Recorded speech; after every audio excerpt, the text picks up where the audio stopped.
Hi everyone, চলে এলাম ভিডিওটার বাকি পার্ট নিয়ে। আগের ভিডিওতে তোমরা অলরেডি দেখেছো যে লাঞ্চের প্রিপারেশন করতে আমি শুরু করে দিয়েছি। এবার আমি বানাতে শুরু করলাম হচ্ছে চিলি চিকেন। ফার্স্টেই চিকেন ব্রেস্টটা ছোট ছোট করে পিস করে ওটাকে ম্যারিনেট করে রাখবো। ম্যারিনেশনের জন্য দিয়ে দিলাম একটা ডিম, কর্নফ্লাওয়ার, রসুন বাটা, আদা বাটা আর স্বাদ মতো একটু নুনও দিয়েছি। ভালোভাবে মিক্স করে ব্যাটারটা রেডি করে ফেলবো। সব জিনিস দিয়ে যত ভালো করে মিক্স করব বড়াগুলো আরও ভালো হবে। আসলে চিলি চিকেন বলো বা চিলি পনির আমার একটু বড়া করে খেতেই ভালো লাগে।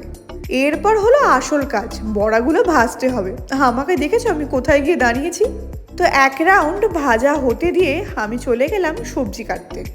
যে কোনো রান্নার দেখেছি এই সরঞ্জামটাই আসল। তো আমার আগে থেকেই অনেকগুলো বেল পেপার কেনাই ছিল। তো ক্যাপসিকাম, পেঁয়াজ, red bell pepper, yellow bell pepper সব কেটে ফেললাম।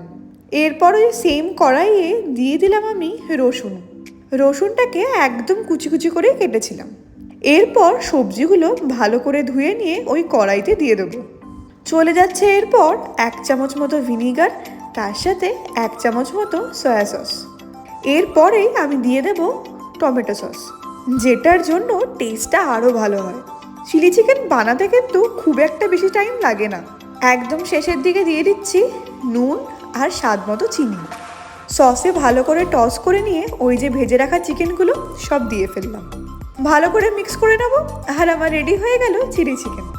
অন্যদিকে এবার আমি আবার ফ্রাইড রাইস বানাবো।